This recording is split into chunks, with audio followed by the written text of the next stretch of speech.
அல்லாஹு கரீம். ரசூலுல்லாஹி ஸல்லல்லாஹு அலைஹி வஸல்லம் சொன்னார்கள், ஒரு அடியான் அல்லாஹ்விடத்திலே பாவ மன்னிப்பிற்காக வரும்போது அல்லாஹ் சொல்லுகிறான், இந்த அடியான் நான் ஒருவன் தான் இந்த பாவத்தை மன்னிக்க தகுதியானவன் என்று என்னை அழைக்கிறான், அவனுடைய பாவத்தை நான் மன்னிக்கிறேன் என்று அல்லாஹ் சொல்லுவான். மீண்டும் அந்த அடியான் திரும்புகிறான் அதே பாவத்தை நோக்கி. மறுபடியும் அல்லாஹ்விடத்திலே சொல்லுகிறான், யா அல்லாஹ் என்னை மன்னித்து விடு என்று. அல்லாஹ் சொல்கிறான், இந்த அடியான் பாவம் செய்து நான் ஒருவன் தான் இந்த பாவத்தை மன்னிக்க தகுதியானவன் என்று என்னை அழைக்கிறான், நான் அவனை மன்னிக்கிறேன். மீண்டும் அதே அடியான் அதே பாவத்தை தொடர்கிறான். அல்லாஹ்வை அழைக்கிறான், யா அல்லாஹ் நான் பாவம் செய்து விட்டேன், மன்னித்து விடு என்று.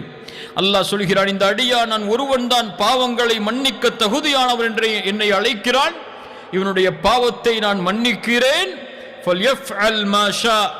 அவன் எதை வேண்டுமோ செய்து கொள்ளட்டும், கது கஃபர்து நான் அவனுடைய பாவத்தை மன்னித்து விட்டேன் என்று அல்லாஹ் சொல்லுவான். அல்லாஹு அல் கரீம். இந்த ஹதீஸை புரிந்து கொள்ளக்கூடாது, பாவங்களை தொடர்ச்சியாக செய்து அல் கரீமை அழைத்தால் அல்லாஹ் மன்னித்துக் கொண்டே இருப்பான் என்று. பாவ மன்னிப்புக்கு நிபந்தனை உண்டு. அந்த பாவத்தை மீண்டும் தொடர மாட்டேன் என்று அல்லாஹ்விடத்திலே வாக்குறுதி கொடுத்து அதற்கான தயாரிப்புகளை எடுத்துக்கொண்டு நன்மையில் நிலைத்திருக்கும் போது ஒருவேளை அவனை மீறி அதே பாவத்தை செய்தால் அல்லாஹ் மன்னிப்பானா? அல்லாஹ் அல் கரீம், அல்லாஹ் மன்னித்துக் கொண்டே இருப்பான். அவன் அறிவான் அந்த பாவத்திற்காக அவன் உறுதி கொடுக்கும் போது உண்மையான உறுதியை கொடுக்கிறானா அல்லது உண்மைக்கு மாற்றமான உறுதியை கொடுக்கிறானா என்று. அல்லாஹு அல் கரீம். ரசூலுல்லாஹி ஸல்லல்லாஹு அலைஹி வஸல்லம் அந்த அல் கரீம் அவன் பாவங்களை மன்னிப்பான். பாவங்களை மன்னிப்பதோடு மட்டுமல்லாமல் அந்த பாவங்களுக்கு நன்மையும் அல்லாஹ் ரப்புல் ஆலமீன் வழங்குவான். அந்த பாவங்களை அல்லாஹ் மறைப்பான். அதிகமாக நாம் இந்த அல்லாஹ்வுடைய பெயர்கள் பண்புகளுடைய பாடத்தில் கேட்கக்கூடிய ஹதீஸ், நாளை மறுமையில் அல்லாஹ் ஒரு அடியானை திரைக்குள் ஒன்று சேர்ப்பான். அவனும் அந்த அடியானும் அந்த திரைக்குள் நடப்பதை மஹ்ஷரில் யாரும் பார்க்க முடியாது. அல்லாஹ் அந்த அடியானை நெருக்கமாக்கி கேட்பான், இந்த பாவத்தை இந்த நேரத்திலே செய்தாயா, இந்த பாவத்தை இந்த நேரத்திலே செய்தாயா என்று. அவன் யா அல்லாஹ் செய்தேன் செய்தேன் என்று சொல்லும் போது அல்லாஹ் அவனை நெருக்கமாக்குவான். அவன் நினைத்துக் கொள்வான் நான் அழிந்து விட்டேன் என்று. அப்போது அந்த அடியானை பார்த்து அல்லாஹ் சொல்லுவான், சதர்துஹா அலைக ஃபித் துன்யா, சதர்துஹா அலைக ஃபித் துன்யா. நாம் கோடான கோடி பாவங்களை செய்கிறோம், கண்ணிய குறைவான பாவங்களை செய்கிறோம். அந்த பாவங்கள் எல்லாவற்றையும் அல்லாஹ் நாம் செய்யக்கூடிய நிலையிலேயே நமக்கு வெளிப்படுத்தி விட்டால் இந்த உலகத்தில் எவரும் எமக்கு கண்ணியம் தர மாட்டார்கள். அல்லாஹ் மறைக்கிறான் அதை. சதர்துஹா அலைக ஃபித் துன்யா. ஏன் அல்லாஹ் மறைக்கிறான்? அல்லாஹ் அல் கரீம், அல்லாஹ் கண்ணியம் மிக்கவன்.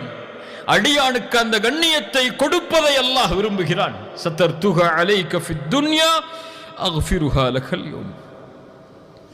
அடியான் நாடியதை அல்லாஹ் கொடுப்பான், அடியான் நாடாததையும் அல்லாஹ் கொடுப்பான். அவனுக்கு அருளாக சொர்க்கத்திலே சொர்க்கவாதிகள் நுழைந்ததற்கு பிறகு சொர்க்கவாதிகளை அழைத்து கேட்பான், உங்களுக்கு எதையாவது நான் அதிகப்படுத்தி தர வேண்டுமா?